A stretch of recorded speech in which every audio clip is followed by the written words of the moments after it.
उससे उड़कर नहीं पढ़ा जाता यार। कल से पक्का सुबह जल्दी उठ जाऊंगा। कभी पूछा है अपनी माँ से कि वो सुबह बिना किसी के जगाए 4 बजे क्यों और कैसे उठ जाती है?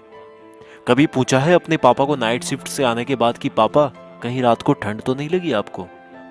कभी पूछा है अपनी माँ से कि कितनी बार रसोई की जल्दीबाजी में उनकी उंगलियां जली है ये सोचकर कि कहीं खाना लेट हो गया तो बस स्टैंड पर अगली बस का वेट करना पड़ेगा। थोड़ा सा सो लूं शायद एग्जाम की टेंशन कम हो जाए। तुम टेंशन से बचने के लिए सोते हो और तुम्हारे पापा तुम्हारी ही फ्यूचर की टेंशन दूर करने के लिए जागते हैं। तुम किताब सामने रखकर ख्वाबों की दुनिया में खोए रहते हो। तुम्हारी मम्मी तुम्हें सामने बैठा देखकर अगली साल की स्कूल डिसाइड करने की टेंशन में रहती है। तुम्हारे दिमाग में वीकेंड पर दोस्तों के साथ घूमने की प्लानिंग चल रही होती है। वहीं तुम्हारे पापा के दिमाग में अगले मंथ की फीस की टेंशन चल रही होती है। अगली बार जब तुम्हारे पापा अपने जेब से तुम्हारी ट्यूशन फीस निकाल कर देना तब पूछना कि उनके जेब में उनके खर्चे के लिए तो पैसे बच रहे हैं ना। किताब सामने होती है लेकिन तुम फ्यूचर और पास्ट की दुनिया में ही खोए रहते हो, क्योंकि तुम सिर्फ इसलिए पढ़ रहे हो क्योंकि तुम्हें हर कोई पढ़ने के लिए बोलता है और बार बार पढ़ने के लिए सुनकर तुम बस पढ़ते जाते हो बिना ये सोचे कि तुम्हें आखिर पढ़ना क्यों है। क्यों क्यों पढ़ना है तुम्हें? कभी सोचा ही नहीं है तुमने इस बात का जवाब? जवाब छोड़ो, क्वेश्चन भी नहीं आया होगा आपके दिमाग में। क्यों भाई, किससे बचने की कोशिश कर रहे हो और क्या सोच रहे हो? मम्मी पापा को धोखा दे रहे हो या दोस्तों को या टीचर्स को? भाई तुम ना बहुत ज्यादा भोले हो।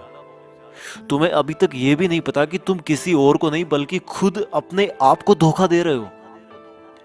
क्यों अपने आप को यार 12 लाख वाली कार के फर्जी सपने दिखा रहे हो? कोई बंगला और आईपैड नहीं मिलने वाला तुम्हें ऐसे पढ़ने का ढोंग रचा करके। ये जो मोबाइल पे तुम डेली दिन में 100 बार फेसबुक और व्हाट्सएप चेक करते हो ना, उससे कई गुना तुम्हारे मम्मी पापा तुम्हारे फ्यूचर के बारे में सोचते हैं। और जब तुम्हारा छोटा भाई या एक दिन तुम्हारा लड़का बड़ा होकर आईफोन या लैपटॉप या बाइक मांगेगा ना, तब तुम समझोगे कि बच्चे की एक जिद पूरी करने के लिए पेरेंट्स को अपने खुद के सपनों से कितना बड़ा कॉम्प्रोमाइज करना पड़ता है। और तुम्हारा पढ़ाई में मन इसलिए नहीं लग रहा क्योंकि तुम सिर्फ पास होने के लिए या फिर कहीं पर सेलेक्ट होने के लिए पढ़ते हो। भाई तुम्हें तो टाइम ही नहीं है अपने आप से 2 मिनट ये पूछने का कि आखिर सब लोग तुम्हें पढ़ने के लिए क्यों बोलते हैं। तुम्हें पढ़ाई बहुत हार्ड लगती है। तुम्हें पढ़ाई बहुत हार्ड लगती है क्योंकि तुम्हें फेसबुक व्हाट्सएप इंस्टाग्राम इजी लगता है, सुबह देर तक सोना इजी लगता है, बिस्तर में लेटकर मोबाइल से पढ़ना इजी लगता है। बेटा अपने पापा को भी बोल दो कि बिस्तर में ही लेटकर ड्यूटी कर ले। अपनी मम्मी को भी बोल दो कि सुबह जल्दी उठकर परेशान होने की जरूरत नहीं है। जब तुम्हारे मम्मी पापा तुम्हारे लिए लेट करके खाना नहीं बना सकते, तुम्हारे लिए पैसे कमाने के लिए लेट कर नौकरी नहीं कर सकते, तो तुम क्या जादू मंत्र चला दोगे बिस्तर में लेटे लेटे? कल पढ़ूंगा, शाम से पढ़ूंगा, मंडे को टाइम टेबल से पढ़ूंगा, हाफ ईयरली एग्जाम के बाद पढ़ूंगा, ठंड कम होगी तब पढ़ूंगा, गर्मी कम होगी तब पढ़ूंगा, कल से जल्दी उठकर पढ़ूंगा, दोस्त के नोट्स मिलेंगे तब पढ़ूंगा, एग्जाम का ब्लूप्रिंट आएगा तब पढ़ूंगा, एग्जाम के 1 महीने पहले पढ़ूंगा,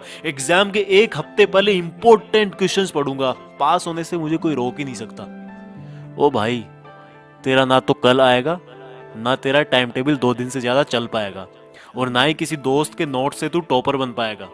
हाँ, सही सुना तूने, मैंने बोला टॉपर। एक बार और सुन ले, टॉपर।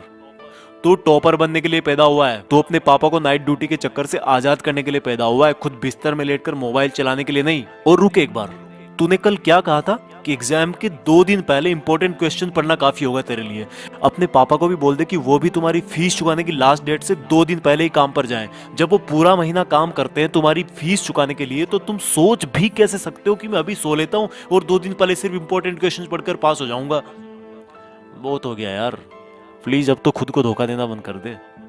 अब तो कोई वजह खोज ले कि तुझे पढ़ना क्यों है। ध्यान रख बेटा, दुनिया को तब ही अंडर रख पाएगा जब खुद को अंडर रखेगा। इस दिमाग को बोल दे कि भाई धोखा देना बंद कर तू, और सुन ले अपनी दिल की आवाज को कि तेरे लिए जिंदगी के क्या मायने हैं और उसके लिए पढ़ाई क्यों जरूरी है। किसी ने तेरा दिल तोड़ा है, किसको तुझे कुछ बन के दिखाना है। बेटा भले ही नौकरी ना लगे और भले ही तुम नौकरी ना करना चाहो, लेकिन ये जो किताबों में जो नॉलेज भरा ना, जो अक्सर देख रहे हो तुम, ये तुम्हें जिंदगी में किसी ना किसी मोड़ पर किसी प्रॉब्लम से जरूर निकालेगा। इसलिए जितने भी बड़े लोग हुए ना, उन्होंने इस बात को पहचाना और पढ़ना कभी नहीं छोड़ा है। कल से तू सुबह जल्दी उठकर पढ़ेगा और रोज अपने पेरेंट्स, भाई बहन या रूममेट्स को सरप्राइज देगा। और ये काम तुझे अगले 30 दिन तक रोज करना है। फिर देखना अगर 31वें दिन तू उठकर अपने आप नहीं पढ़ने लगेगा तो तू दोस्तों के साथ फेसबुक व्हाट्सएप पर टाइम वेस्ट नहीं करेगा। जितना टाइम तू फेसबुक व्हाट्सएप पर बिताता है ना, उतना अपने मम्मी पापा के सपने जानने में लगा, जिससे तू किताबों को कभी बोरिंग नहीं समझेगा। और जिस कार को वो अभी तक छू भी ना पाए हो ना, उसमें बैठा उनको, उसमें घुमा। जिस अपार्टमेंट के गार्ड ने उनको सामने खड़ा भी ना होने दिया, उसी अपार्टमेंट को खरीद कर और तोड़कर तुम वहां पर अपना 2 मंजिल का बंगला खड़ा करके पेरेंट्स को गिफ्ट कर, जिस स्कूल जिस जगह को तुम्हारे पेरेंट्स बड़ा समझते हैं ना, वहीं पर तुम अपने ज्ञान का दबदबा बनाओगे और अपने पेरेंट्स को प्राउड फील करवाओगे।